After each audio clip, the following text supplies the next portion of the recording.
Hey, welcome back to our Read Aloud, Aliens for Breakfast.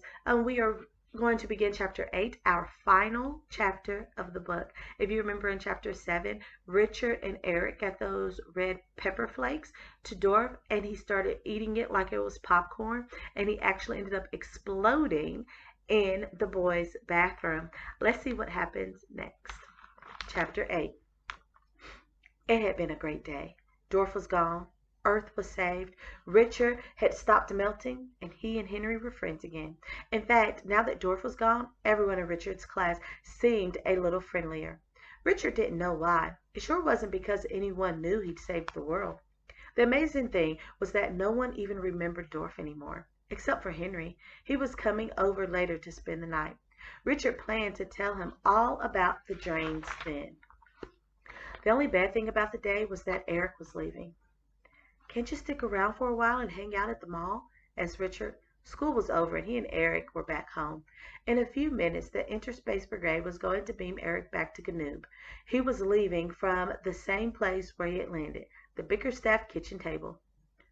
"Sorry, the universe calls. Those drains never sleep," said Eric.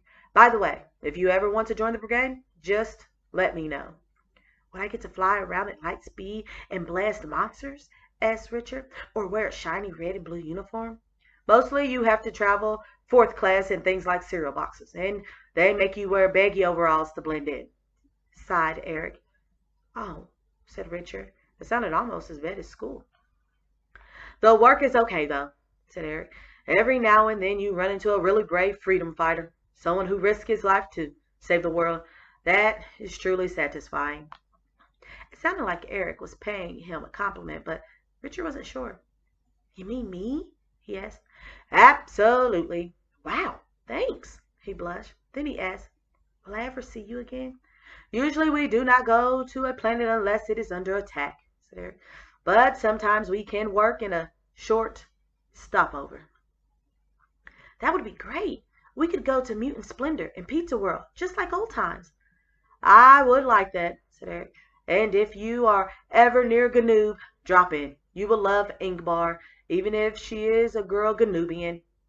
Richard's heart sank. He knew he could never visit Ganoob. It was hard enough visiting his grandmother in California. But he managed to smile. "Sounds good. I'll try. Meanwhile, maybe you could send me a postcard sometime?" "Maybe. Or maybe I will send you something else." By now, Eric was standing on the salt shaker, waiting for the Ganoobian transport beam. Suddenly, he began to fade like a TV picture in a thunderstorm. "Goodbye, Richard." "Thank you." He waved. "Bye, Eric. I'll miss you," said Richard. Then the alien was gone, and Richard started to cry.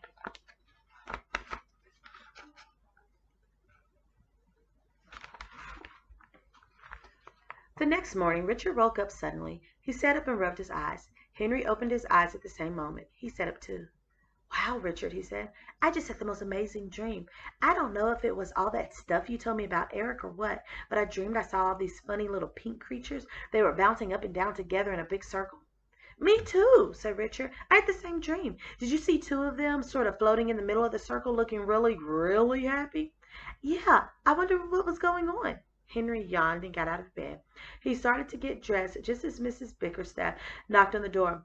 "Rise and shine, boys," she called. "Time to get up." "I bet I know," said Richard. "I think it was Eric's homecoming, and that was Inkbar with him in the circle." He smiled.